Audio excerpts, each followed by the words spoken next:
ang GMA Regional TV, One Mindanao. Aniya na mga dagkong balita karong adlaw sa One Mindanao.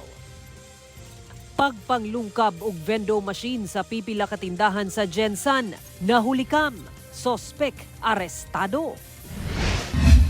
Tulo samdan lakip driver human nahulog sa tulay ang gisakyang wing van truck sa Magpet, Cotabato.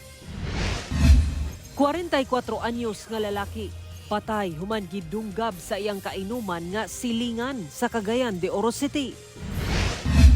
35 ka special permits gi-issue sa LTFRB 11 alang sa dugang bus units nga mobiyahe gikan Davao City Overland Transport Terminal karong Kapaskuhan. Seguridad sa Agora Bus Terminal sa Cagayan de Oro City mas gipahugtan. Mga bus gisigurong anaa sa maayong kondisyon. Og karong holiday season, paglikay sa paggamit og pabuto ug pagbaton og healthy lifestyle gipanawagan sa mga otoridad.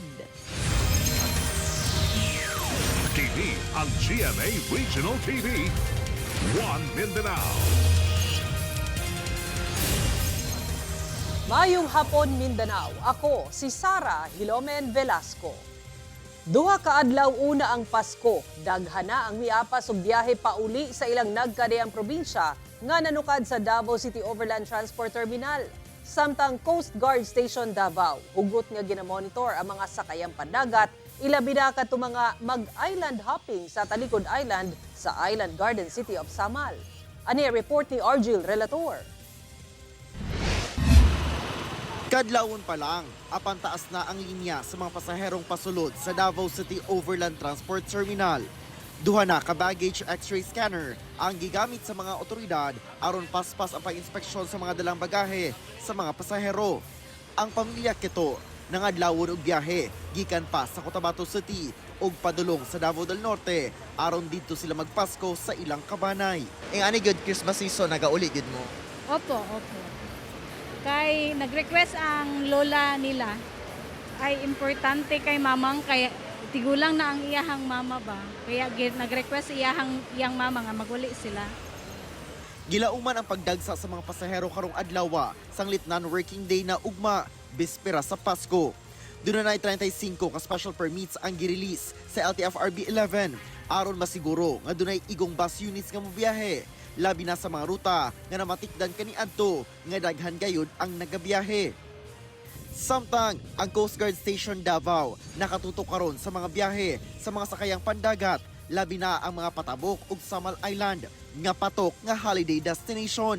Ang Coast Guard Station Davao deployed a total of 84 personnel across the Davao City. Then sa influx of passenger natin from December 20 to December 22, meron tayong mga naitala na for outbound 12,431 and for the inbound is 9,520. Karong holiday season, gilauman sab ang pagdagsa sa mga buot mag-island hopping sa Talikod Island. Gilaumang maabot sa 30 hangtod 40 ka mga motorbangka ang ginagamit alang sa island hopping matag adlaw karon nga peak season.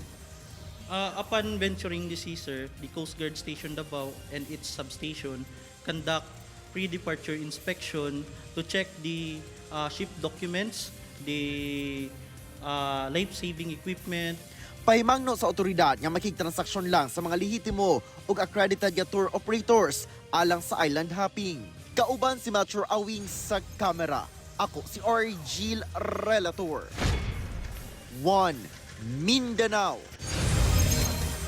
Ato ng sayro ng dugang pang mga balita sa Mindanao, makauban nato si Efren Mamak live sa General Santos City. Efren. Salamat, Sara. Duha ka adlaw una ang Pasko, mga pasahero sa Agora Bus Terminal sa Cagayan de Oro City ang hinay-hinay na nga nangabot. Kapulisan hibutyag nga nagkahanay na ang seguridad sa sulod ug gawas sa terminal samtang LTO. Gisiguro nga roadworthy ang mga bus ingon man mga driver una mo biyahe. Ang detalye sa report ni James Paulo Yap. Duha ka adlaw una ang Pasko, giinspeksyon ni Cagayan de Oro City Police Director Police Colonel Dexter Pahe ang Agora Bus Terminal aron masiguro nga nakahanay na ang seguridad sa sulod ug gawas sa maong terminal. Pipila ka mga police personnel ang gipakatag sa kokpo nga maoy magsiguro sa kahapsay ug kalinaw karong holiday season. Hinuon gamay pa man ang mga pasahero nga miabot sa maong terminal. Atong gi-instructionan nga to be alert, be vigilant para dili ta malusutan sa pagkakaroon ng may mao magina instruction sa atong regional director no mao gali nga gidungagan gali tanya og personnel. Gawas sa PNP, nakabantay sab sa terminal ang mga personahe sa Land Transportation Office kon LTO Region 10. Una, makalarga ang mga bus, gina-inspeksyon una nila kini aron masiguro nga naa sa kondisyon ang bus ug ang driver. Ginalantaw sab sa LTO ang papeles sa bus ug driver, lakip mga early warning device. Kung restrado ba ang sakyanan, okay ba ang ilang franchise, okay ba ang ilang mga accessories, ilabi na sa atong ligid, sa atong ligid kay ngano, para safety sa atong riding public. Gilauman nga mudagsa ang mga pasahero sa Agora Bus Terminal karong gabi hantod na ugma sa buntag. Wala say angay ikabalaka tungod abli ang terminal 24 oras ug wala say putol ang biyahe sa bus pasulod ug gawas sa Cagayan de Oro City. So sa atong mga pasahero no mo cooperate lang ta sa atong mga patakaran diri sa terminal para hapsay ang nadagan sa pagpano sa pagbiyahe. Kauban si Makoy Sempron, James Paulo Yap, 1 Mindanao. Subling nagpahinumdom ang Department of Health Region 11 kalabot sa luwas nga pagsaulog sa Kapaskuhan ug bagong tuig. Atong sero ng detalye niini sa live report ni Argil Relator. Argil. Sara, likayan ang magpabuto aron nga dili mabuthan kana ang gipangusgang kampanya karon sa Department of Health Region 11 aron masiguro nga luwas ang pagsaulog sa Christmas ug New Year holiday. Samtang ipanawagan sab ang balanse ug limitado nga pagkaon sanglit uso sab ang mga sakit sama sa stroke matag holiday season. Sa ratos ni adtong December 21, 2024 hangtod January 6, 2025, miabot sa 29 ka firecracker-related injuries ang natala sa tibuok Davao Region. Sumala sa datos sa DOH 11, ang Davao del Norte ug Davao del Sur ang dunay pinakadaghan nga natalang nabuthan ug pabuto. Busa, hugtanong gikampanya karon sa Department of Health sa paglusad sa gawing ligtas Christmas ang holiday ng pamilya, ang paglikay sa paggamit ug pabuto. Usa sa panglangtaw nato karong umaabot nga Pasko ug bagong tuig, mao ang tanang pamilyang Pinoy will choose healthier options for a safer and more enjoyable holiday celebration. Sa Davao City, gipaniguro sa Davao City Police Office nga magpadayon ang zero incident subay sa pagpatuman sulod na sa sobra 2 ka dekada nga firecracker ban ordinance. Busa, bahad sa kapulisan ug galing dunay magmasinupakon. No mercy ang giingon sa ato nga city director pasabot ana kung naay masakpan nga mabuthan maato sa ospital ato ipaniguro nga mafailan sila og kaso. Gawas ni ana, gikampanya sab sa mga otoridad ang saktong pahulay labi na kung taas ang biyahe. Likayan ang pagmaneho nga nakainom aron malayo sa disgrasya. Ug hinay-hinay lang sa pagkaon ug mga tamis, parat, tambok ug mga mantikaon. Mag-ehersisyo sab karong wala ug tuo ang mga party. Karamihan din kasi ng mga cases ngayon tumataas ang stroke cases. So sa pagkain, isa din yun sa mga dapat nating iwasan yung matataba. And yung enough na tulog, especially pag magbabiyahe tayo na dapat mayroon tayong enough rest and sleep at least 8 hours. Luyo sa mga panawagan, ang mga pampublikong ospital sa rehiyon nangandam na kung ugaling dunay mga pasyenteng dalaon sa ospital. Kami po ay nasa code white, ibig sabihin lahat ng mga empleyado ng hospital ay on alert. Sarang panawagan sa mga otoridad ngadto sa mga ginikanan nga bantayan ang mga anak aron dili sila nga magpabuto aron nga malayo sila sa disgrasya. Lakip sa ginabawal ang mga improvised nga mga firecrackers sama sa lantaka. Sara. Okay, daghang salamat, Argil Relator. Nahulikam ang pagpangawat sa usa ka Wi-Fi vending machine sa General Santos City. Hinuon sospechado na sikop sa mga residente. Ani ang detalye. Makita sa kuha sa CCTV camera ang usa ka lalaki nga naka-helmet samtang nagtindog sa tapat sa Wi-Fi vending machine sa usa ka tindahan sa Quezon Avenue, Barangay North, General Santos City niadtong December 14 sa buntag. Daw doon na kini ginakalikot sa vending machine. Diay ito, migamit na kini og bolt cutter aron maguba ang padlock, hangtod nga nagmalampuson kini og giguba sab ang bakal sa vending machine. Human niini, milakaw siya padulong sa motor. Dala ang bolt cutter nga iyang gisuksok sa lingkuranan sa motor, dayon bilingkod sa motor ug naniid og pipila ka minuto. Taod-taod, mibalik kini sa vending machine. Dala ang color blue nga cellophane, dayon gikuha ang vending machine sa sudlanan niini nga gama sa bakal ug gisulod sa cellophane. Dayon sibat sakay sa motor ug nadala na ang vending machine. Samtang una niini, nakuha ang sab ang maong suspect sa CCTV sa usa ka piso car wash vending machine sa samang barangay Langsab. Doon na kinidala nga kutsilyo nga daw ginalungkab ang vending machine samtang naggunit og hose sa tubig aron ingnon nga naga-car wash kini. Apan daw natingala ang suspect kay dunay mitingog nga alarm. Busa iyang gibiyaan ang hose sa tubig ug misibat gamit ang motor nga iyang gina-car wash. Apan niadtong Domingo sa alas 5 sa kadlawon, subling niatake ang suspect ug lungkab unasab ang usa ka Wi-Fi vending machine sa usa ka electrical auto shop sa samang barangay gihapon. Apan pakyas siyang nakasibat, umanadakpan siya sa mga residente sa lugar. Sa pagresponde sa kapulisan, nakuha gikan sa suspect ang dala nga bolt cutter, kutsilyo lakip na ang duha ka pakete sa gituoang shabu. Notado na sab nga kawatan ang suspect. Sinusurveillance yung area na kung wala ng tao. May dala pa tapos sa kanya titirahin sir, may dala siyang bolt cutter. Binobolt cutter yung padlock, yung mga grills ng bakal kung saan nakalagay yung mga piece wifi. Forcefully niya talaga kinukuha sir, makuha yung either yung buong piece wifi na vending machine or kahit yung mabuksan niya lamang yung nilalagyan ng pera. Aminado ang suspect sa iyang binuhatan. Gani miyangkon kini nga anaa sa 8 ka piso Wi-Fi vending machine ang iyang nakuha. Nahimo daw niya kini kay kulang kuno ang iyang kita isip usa ka electrician alang sa iyang duha ka anak. Kaning kulang ko sa financial sir, baka nang medyo magkulang ko sa akong sweldo. Nya wala ko ilain ka ako anan sa dautan nga paagi na og ipangita sir ba. Pero hindi rin natin makonfirma yan sir kasi naka-recover man tayo ng illegal shabu sa kanyang possession sir. So maaaring ginagamit niya rin yung yung ganitong krimen niya para masustain yung kanyang mga bisyo sir. Na-recover sab sa kapulisan ang 8 ka piso Wi-Fi vending machine nga gisurrender sa suspect nga anaa sa ilang panimalay sa barangay Labangal. Saysay niini sa kapulisan ang mga nakawat ining piso Wi-Fi vending machine. Ginaayos dayon ibaligya sab sa ubos ka presyo. Nakatakdang pasakaan og kasong robbery ug pagsupak sa RA 9165 kon Comprehensive Dangerous Drugs Act ang suspect. Ginasulayan pa makuha og pahayag ang tagiya sa mga gipangkawatan nga tindahan. Kauban si Gary Balantayog, Bong Vicencio, Efren Mamak. 1 Mindanao. Mihangyo ang mga akusado sa Ghost Flood Control Projects nga sila si Sara Diskaya ug 8 ka DPWH Davao Occidental officials nga ibutang sila sa kustodiya sa NBI. Mihangyo ang kampo sa kontratistang si Sara Diskaya sa Lapu-Lapu City Regional Trial Court nga ibutang siya sa kustodiya sa National Bureau of Investigation. Sumala ni NBI spokesperson Palmer Malyari. Mihangyo sab si Diskaya nga mutambong siya sa mga pagdungog pinaagi sa video conference. Samtang ang 8 ka opisyal sa DPWH Davao Occidental nga akusado sab, mihangyo pod nga ibutang sila sa kustodiya sa NBI sa Davao City.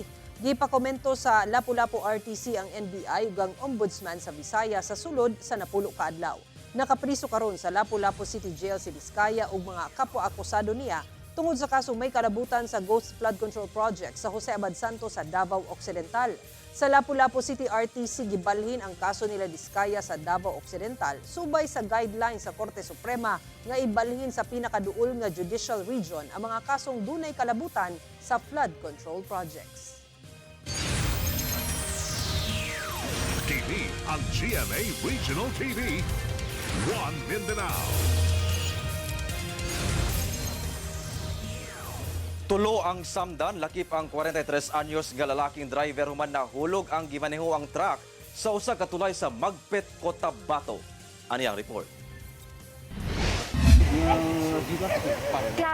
Gamit ang mga flashlight, gilayong gipang iwagan sa mga residente ang usa ka wing van truck nga nahulog gikan sa usa ka tulay sa Barangay Basak, Magpet, Cotabato pasado alas 11 Domingo sa gabi. Gumikan sa impact, nagkatag ang mga kargang saging sa maong truck. Ara na! Adwa? Okay na. Abuhay. Sa pagsusi, napalgang buhi ang mga lalaking pahinanti ni ining nga nag-edad og 43 o 47 anyos. Taod-taod. Napalgansab nga buhi ang 43 anyos nga lalaking driver ni ini. Gilayong gidala sa ospital ang maong tulo ka mga sakay nga nakaangkon og minor injury sa lawas. Sa investigasyon sa Magpet Police, nakatakda untang mobiyahe padulong sa Luzon ang maong truck gikan sa Barangay Tempuran sa maong lungsod. Nung nag-imbestiga yung ating mga police personnel, lumalabas na nawalan ng brake itong truck na loaded ng saging. Ana matud pa sa 3 million pesos ang danyo sa maong sakyanan, lakip na ang mga produktong saging nga paninda. Matud sa PNP, accident prone ang maong lugar. Busa kini ang pahimangno sa kapulisan ngadto sa mga nagabiyahe og dagkong sakyanan. In-inspect din natin yung area na yon kasi may mga previous incidents na kasi na nangyari na vehicular accident dahil yung masyadong malalim yung area, matarik siya. Tendency, pag hindi magdahan-dahan yung mga heavy vehicles, siguradong didiretso sila sa ilog kasi kurbada. Ginakuhaan pa og pahayag ang mga biktima. Kauban si Gary Balantay, Efren Mamak. 1 Mindanao. Gikumpiska sa mga personahe sa Talaingod Municipal Police Station sa Davao del Norte ang ubay-ubay kalantaka.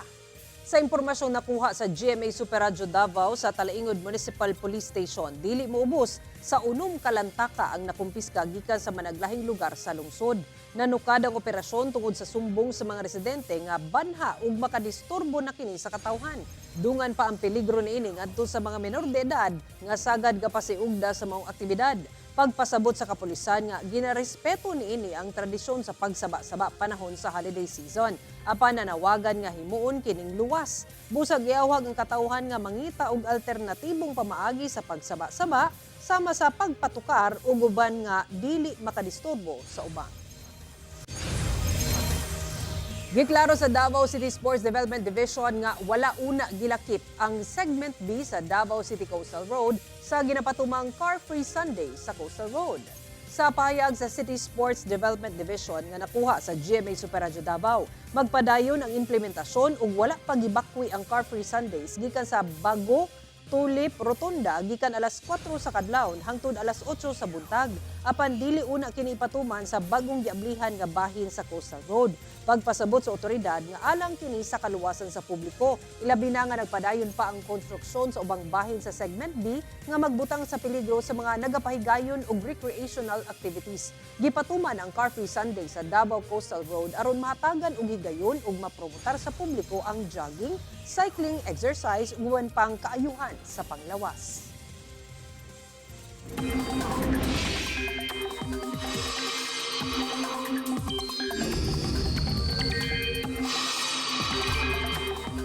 Mga kapuso, bisan sa init nga panahon, posible gihapon ang mga pag-ulan sa dakong bahin sa nasod.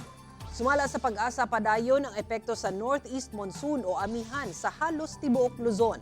Samtang easterlies o init nga hangin gikan sa dagat Pasipiko ang makaapekto sa Bicol Region, Visayas ug Mindanao. Base sa datos sa Metro Weather, gipaabot ang mga pag-ulan sa halos tibuok Mindanao. Busa mag-igmat kanunay sa posibleng pagbaha o landslide.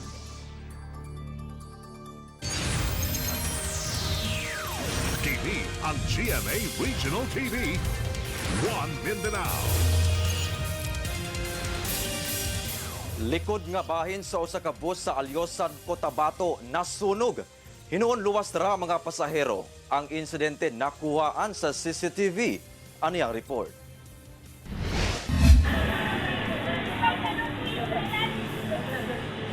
Kita sa CCTV ang iyahay nga pagkanaog sa mga pasahero sa usa ka bus nga mihunong sa tunga sa kalsada sa Sitio Lower, Barangay San Mateo, Alyosan, Cotabato pasado alas 7 Domingo sa gabi. Iyahay sab sila sa pagkuha sa ilang mga bagahe gikan sa compartment sa mong bus. Apan gumikan sab sa kalisang, dunay ubang gamit sa mga pasahero ang gipang itsa pagawa sa maong bus. Nasuta nga, nagdilaab di ay ang likod nga bahin sa bus. Gani, makita nga, hinay-hinay nga, nagkadako ang kalayo og mibaga ang aso, taod-taod. Makita nga, dunay nagpakgang sa kalayo gamit ang fire extinguishers. Ang maong mga lalaking niresponde, barkada di ay, lakip anak sa Regional Director sa DSWD 12. Sanglit anaara sa tungod ang balay ni ini.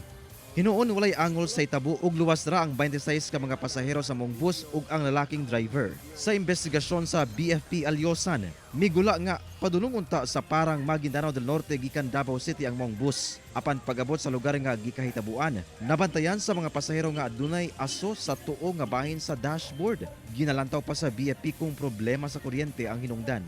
Under investigation pa po talaga. Possible po, nasa multi-wiring ang cost. Nasayran nga, gipanag-iyahan sa parang LGU ang mong bus. Ginakuhaan pa kini og pahayag. Ginakuhaan pa sab og pahayag ang driver lakip ubang pasahero sa mong bus. Kauban si Gary Balantay, Efren Mamak. 1 Mindanao. Nasakmit sa mga personay sa CIDG Davao City Field Unit ang dulaan 900,000 pesos nga kantidad sa iligal nga LPG cylinders gikan sa duha ka warehouse sa Barangay Panakan sa Davao City.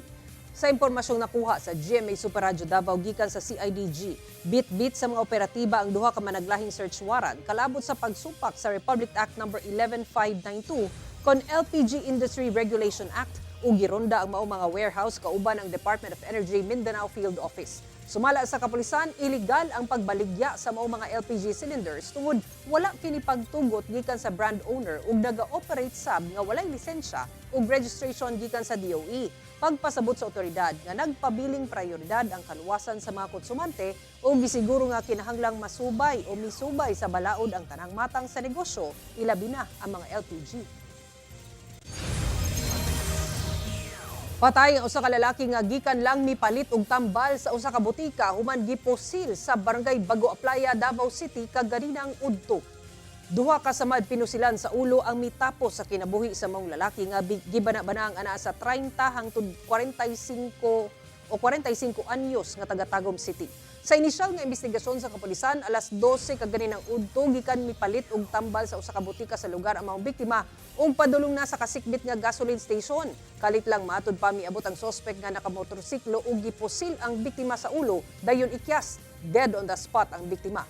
Ginaulat pa ang report gikan sa Soko. Padayon pa sabang nga ginaimbestigahan sa kapulisan ang hitabo.